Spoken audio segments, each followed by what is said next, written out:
n'ayez pas peur et prenez votre envol vers la liberté et la lumière.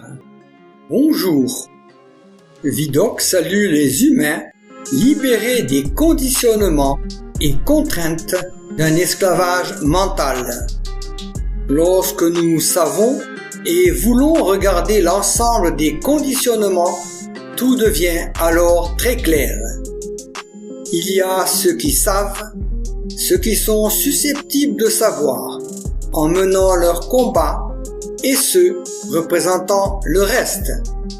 Car, à l'heure de l'information, l'ignorance est un choix. Aussi, l'être humain ne bouge pas tant que rien ne l'y oblige. Ceci précisé, passons à l'introduction habituelle. Ami, entends-tu le vol noir des corbeaux sur nos plaines? Ami, entends-tu les cris sourds du pays qu'on enchaîne? Tous. Aujourd'hui, on va parler de la novlangue. Le terme de novlangue a été inventé par l'écrivain George Orwell dans son roman 1984. C'est un terme qui est redevenu à la mode depuis quelque temps, notamment pour désigner un certain jargon politico-médiatique. Et la novlangue, ça désigne un langage, un mode d'expression qui a pour but de nous empêcher de formuler certaines idées et donc, par voie de conséquence, de nous empêcher de concevoir certaines idées. C'est une transformation de la langue, une transformation des mots et de la grammaire destinée à rendre impossible toute pensée subversive. Le postulat de la novlangue, c'est que nous pensons d'abord à partir de mots. Les mots qu'on emploie déterminent notre pensée. Plus le langage est appauvri, plus la pensée qui en découle sera elle-même appauvrie. Appauvrissez la langue et vous rendrez impossible toute pensée contestataire.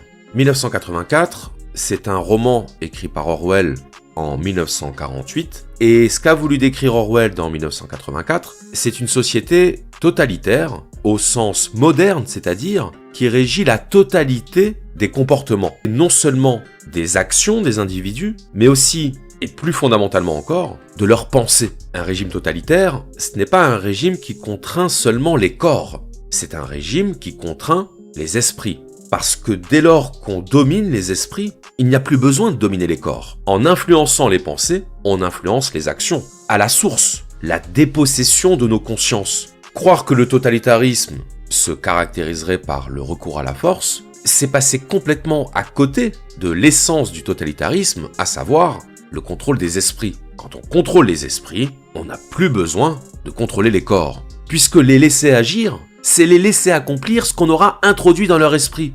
Car la contrainte physique signifie qu'on n'a pas correctement manipulé les esprits. La manipulation des esprits est infiniment plus efficace que n'importe quelle pression physique. Quand quelqu'un vous menace physiquement, vous ne pouvez pas ignorer qu'il vous menace. Alors que la manipulation mentale, ou en tout cas la manipulation mentale réussie, c'est beaucoup plus difficile à détecter. Parce que la manipulation mentale joue sur des ressorts intellectuels, émotionnels, c'est-à-dire sur des ressorts intérieurs. Donc, invisible. Quand on est sous l'emprise d'une manipulation mentale, on ne se rend pas compte qu'on est sous l'emprise d'une manipulation. Quand on en est sorti, quand on s'en est libéré, qu'on peut dire qu'on était manipulé, jamais pendant. Et c'est pour ça qu'Edward Bernays disait que la démocratie était paradoxalement le régime le plus adapté à la domination des masses. Parce que c'est le régime le plus adapté à la manipulation de l'opinion. Pas besoin d'armée, l'information suffit. La publicité, l'idéologie, tout ce qui œuvre à la persuasion. Parce que quand on est convaincu d'une idée, on n'a pas besoin de nous l'imposer. On se l'impose nous-mêmes. Et donc, le mot d'ordre de la propagande moderne, c'est la liberté, mais trouvant son origine réelle dans un conditionnement extérieur. C'est ça la force de la propagande, la conviction. Le maître de nos pensées, remarquez comme dans nos démocraties modernes, on est adepte du penser par soi-même. Mais qu'est-ce que ça veut dire penser par soi-même? On pense toujours à partir de quelque chose, à partir d'une matière première, d'une matière idéologique première. On ne la choisit pas, on la reçoit. Et le langage, c'est la première des matières premières de notre pensée. C'est ce qui structure notre pensée au-delà du contenu de notre pensée. Eh bien la novlangue, c'est l'intervention du langage dans les prémices de notre pensée, dans les murs porteurs de notre pensée, Et comprendre ça, c'est comprendre en quoi les limites de notre langue sont les limites de notre monde. 1984, c'est l'histoire d'un homme, Winston Smith, et le métier de Winston, c'est employé du ministère de la vérité. Et d'ailleurs, de nos jours, les grands journaux possèdent bien leur cellule de fact-checking, c'est-à-dire de vérification des faits. Donc revendiquer le monopole de la vérité quand on est le pouvoir, c'est un peu le b.a.-ba. Et son travail consiste à manipuler ces archives de sorte à les faire correspondre à la ligne officielle qui contrôle les mémoires, contrôle les volontés. C'est quelque chose qui a été largement étudié, et la manipulation des faits historiques, c'est l'un des moyens les plus efficaces d'ancrer dans les esprits l'idéologie qui servira le mieux les intérêts du pouvoir. L'État totalitaire est celui qui veut empêcher la possibilité de l'acte subversif. Remarquez que dans nos sociétés, il existe ce qu'on appelle le délit d'opinion. Ce n'est pas pour rien qu'on a forgé l'expression de terrorisme intellectuel. C'est pas très compliqué de criminaliser la pensée. Il suffit d'en criminaliser l'expression et l'éviction sociale se chargera de nous en faire avoir honte. Et ce n'est évidemment pas un hasard si Orwell a choisi de faire de son personnage un employé des archives historiques. Or un fait, c'est objectif. Donc quelqu'un qui a une conscience qui fonctionne, c'est quelqu'un qui ne peut pas ignorer qu'en effaçant un fait de l'histoire, ou en inventant un fait qui n'a jamais eu lieu, il ment. Et il sait qu'il ment. Et donc c'est là qu'on en arrive à la novlangue, à savoir que pour éviter ce genre de situation, où la distinction entre la vérité et le mensonge a encore un sens, où le langage permet encore de différencier une chose et son contraire, il faut effacer jusqu'à la possibilité d'une telle critique. Autrement dit, effacer non pas seulement des faits, non pas seulement des informations, mais effacer des idées, des pensées. Et le meilleur moyen d'effacer des pensées, c'est d'effacer les mots qui permettent d'exprimer cette pensée.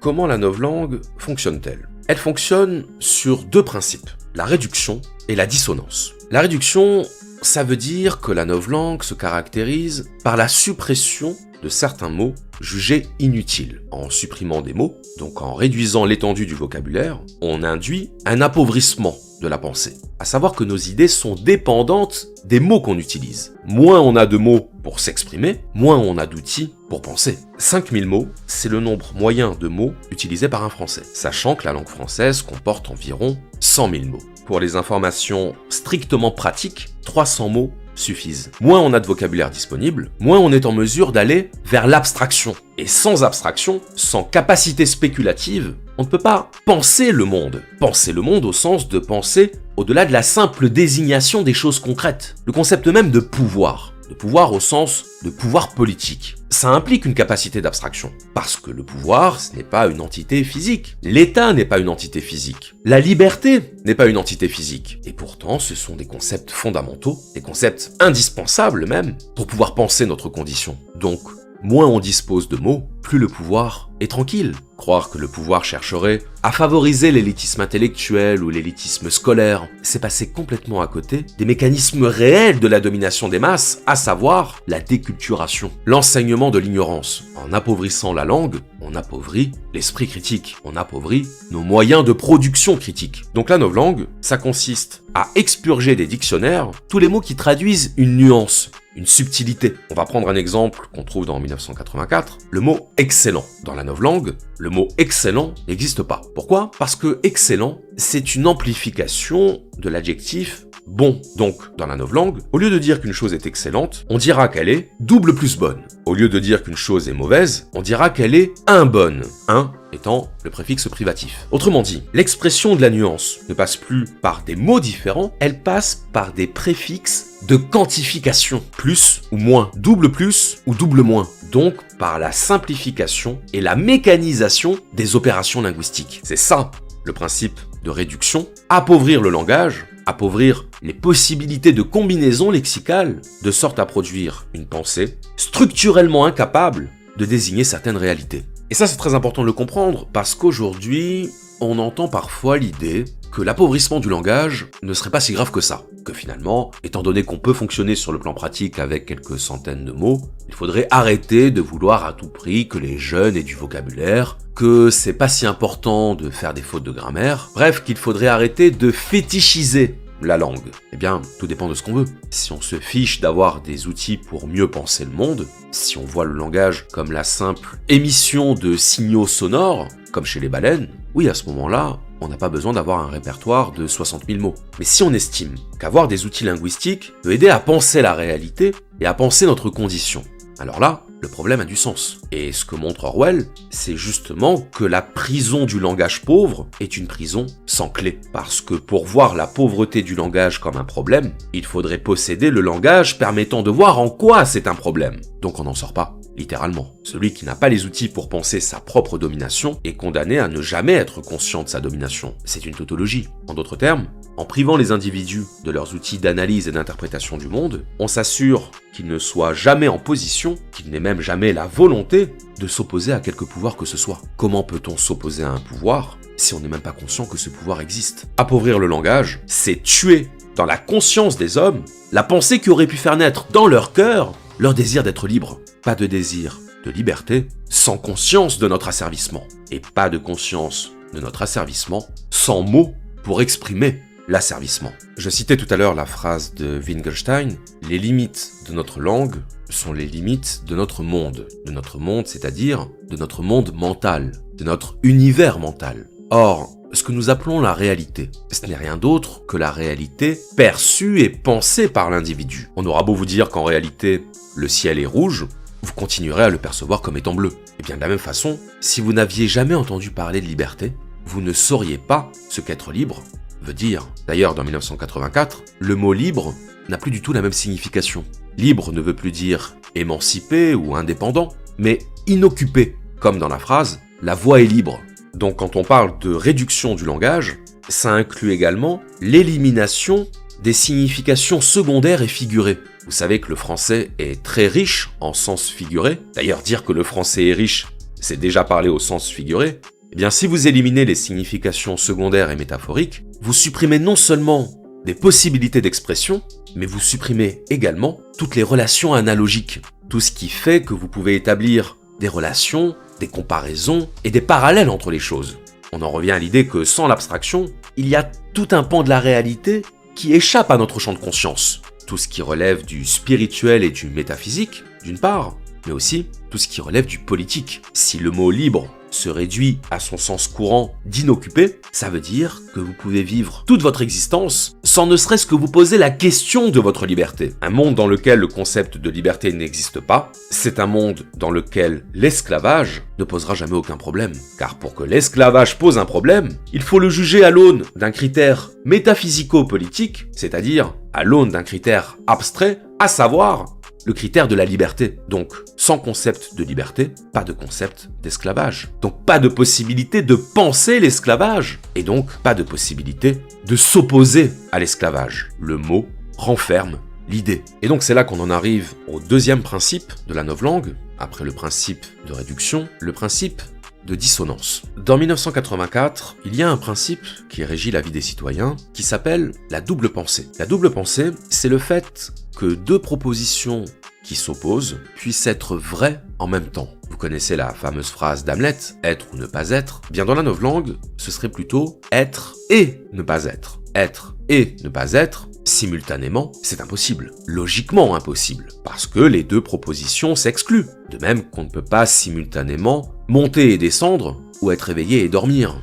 Eh bien, dans 1984, c'est possible. C'est possible, c'est-à-dire que le langage admet que l'on puisse soutenir simultanément deux propositions contradictoires. On retrouve ça dans les slogans du parti, que vous avez sans doute déjà entendu. La guerre, c'est la paix. La liberté, c'est l'esclavage. L'ignorance, c'est la force. Autrement dit, dans la novlangue, l'idée de contradiction logique n'existe pas. Et si l'idée de contradiction logique n'existe pas, alors il n'y a plus de vrai ni de faux. Si bien qu'on peut substituer à une proposition la proposition inverse sans que cela ne pose de problème à la conscience. Si le pouvoir affirme une chose un jour et qu'il affirme le contraire le lendemain, aucun problème. Aucun problème parce que l'incohérence n'est pas un problème. Parce que l'incohérence n'existe même pas. Quand on critique le pouvoir, l'un des éléments les plus probants sur lequel on peut s'appuyer, ce sont ces incohérences. Parce que l'incohérence affaiblit la confiance. Donc elle affaiblit l'adhésion. Mais si le pouvoir peut faire faire une chose et son contraire, sans que ce soit perçu comme une incohérence. Dans ce cas-là, pas d'affaiblissement de la confiance. Alors oui, ça paraît étrange, parce que nous, on vit encore dans un monde dans lequel la notion de contradiction a un sens. C'est-à-dire que la logique est pour nous un élément structurant,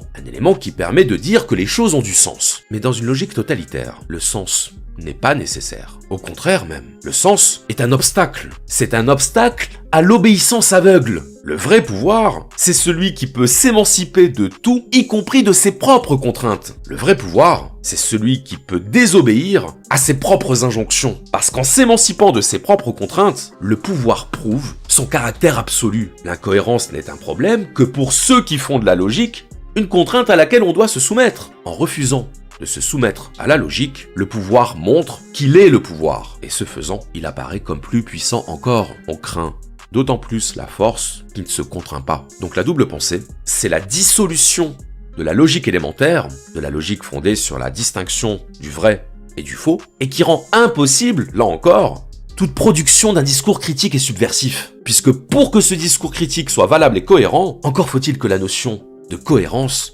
ait un sens. Si tout est vrai et faux en même temps, comment un discours critique aurait-il plus de valeur et de pertinence que le discours qui affirme le contraire? Donc avec la double pensée, la dissonance cognitive n'est pas un problème, puisque la dissonance est le principe même.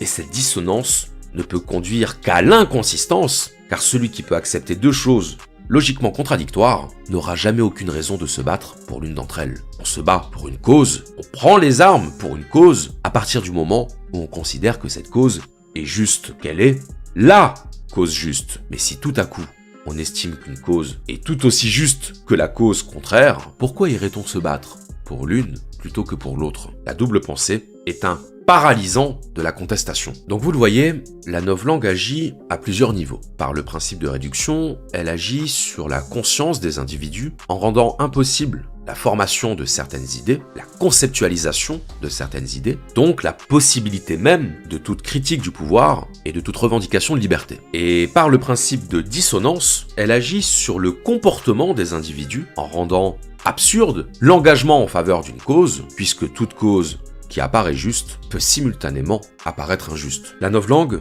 c'est l'instrument de domination ultime, puisque c'est l'instrument de domination qui se fait oublier comme instrument de domination qui pénètre dans la conscience de l'être humain jusqu'à effacer dans son âme le souvenir même de sa liberté. Je cite, « La novlangue a été la langue officielle de l'Océania. Elle fut inventée pour répondre aux besoins de l'Angsoc ou socialisme anglais. En l'an 1984, la novlangue n'était pas la seule langue en usage, que ce fût oralement ou par écrit. Les articles de fond du Times étaient écrits en novlangue, mais c'était un tour de force qui ne pouvait être réalisé que par des spécialistes. On comptait que la novlangue aurait finalement supplanté l'ancilangue, nous dirions la langue ordinaire, vers l'année 2050. Le but de la novlangue était non seulement de fournir un mode d'expression aux idées générales et aux habitudes mentales des dévots de l'Angsoc, mais de rendre impossible tout autre mode de pensée. Il était entendu que lorsque la novlangue serait une fois pour toutes adoptée et que l'ancilangue serait oubliée, une idée hérétique, c'est-à-dire une idée s'écartant des principes de l'Angsoc, serait littéralement impensable, du moins dans la mesure où la pensée dépend des mots. Le vocabulaire de la novlangue était construit de telle sorte qu'il put fournir une expression exacte et souvent très nuancée aux idées qu'un membre du parti pouvait, à juste titre, désirer communiquer. Mais il excluait toutes les autres idées et même les possibilités d'y arriver par des méthodes indirectes. L'invention de mots nouveaux, l'élimination surtout des mots indésirables, la suppression dans les mots restants de toute signification secondaire, quelle qu'elle fût, contribuait à ce résultat. Ainsi, le mot libre existait encore en novlangue, mais ne pouvait être employé que dans des phrases comme « le chemin est libre ». Il ne pouvait être employé dans le sens ancien de liberté politique ou de liberté intellectuelle. Les libertés politiques et intellectuelles n'existaient en effet plus, même sous forme de concept. Elles n'avaient donc nécessairement pas de nom. En dehors du désir de supprimer les mots dont le sens n'était pas orthodoxe, l'appauvrissement du vocabulaire était considéré comme une fin en soi, et on ne laissait subsister aucun mot dont on pouvait se passer. La novlangue était destinée, non à étendre, mais à diminuer le domaine de la pensée, et la réduction au minimum du choix des mots aidait indirectement à atteindre ce but. On voit par ce qui précède qu'en novlangue, l'expression des opinions non orthodoxes était presque impossible, au-dessus d'un niveau très bas. On pouvait naturellement émettre des hérésies grossières, des sortes de blasphèmes. Il était possible, par exemple, de dire « Big Brother est un bon », mais cette constatation, qui, pour une oreille orthodoxe, n'exprimait qu'une absurdité évidente par elle-même,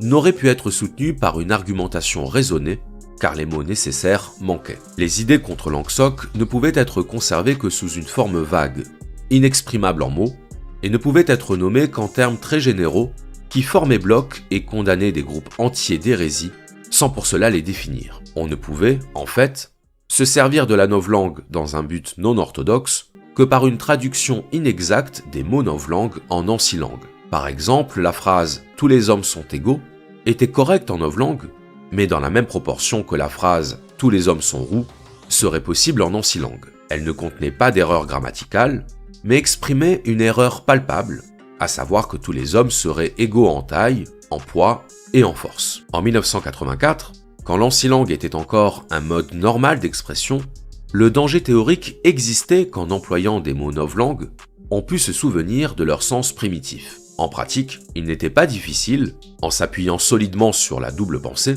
d'éviter cette confusion. Toutefois, la possibilité même d'une telle erreur aurait disparu avant 2 générations. Une personne dont l'éducation aurait été faite en novlangue seulement ne saurait pas davantage que égal avait un moment eu le sens secondaire de politiquement égal, ou que libre avait un moment signifié libre politiquement, que par exemple, une personne qui n'aurait jamais entendu parler d'échecs ne connaîtrait le sens spécial attaché à Rennes et à Tours. Il y aurait beaucoup de crimes et d'erreurs qu'il serait hors de son pouvoir de commettre, simplement parce qu'il n'avait pas de nom et était par conséquent inimaginable. Et l'on pouvait prévoir qu'avec le temps, les caractéristiques spéciales de la novlangue deviendraient de plus en plus prononcées, car le nombre des mots diminuerait de plus en plus, le sens serait de plus en plus rigide, et la possibilité d'une impropriété de terme diminuerait constamment. Lorsque l'ancilangue aurait, une fois pour toutes, été supplantée, le dernier lien avec le passé serait tranché. L'histoire était réécrite, mais des fragments de la littérature du passé survivraient çà et là, imparfaitement censurés.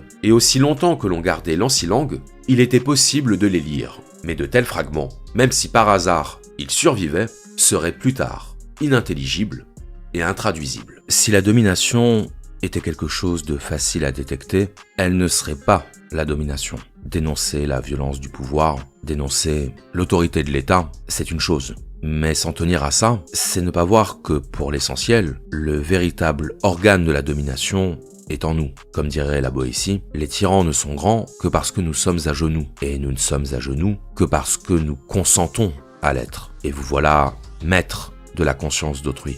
Si Winston a désobéi, c'est parce que quelque chose en lui était plus fort que les mots, plus fort que la pensée, plus fort que le mental. Un au-delà des mots qui vient des profondeurs de l'être, des profondeurs de l'âme, et qui, lorsqu'on tend l'oreille, murmure à notre cœur quel chemin il faut suivre. Je vous remercie. Merci de rappeler que l'info n'est pas sur les réseaux sociaux. Pour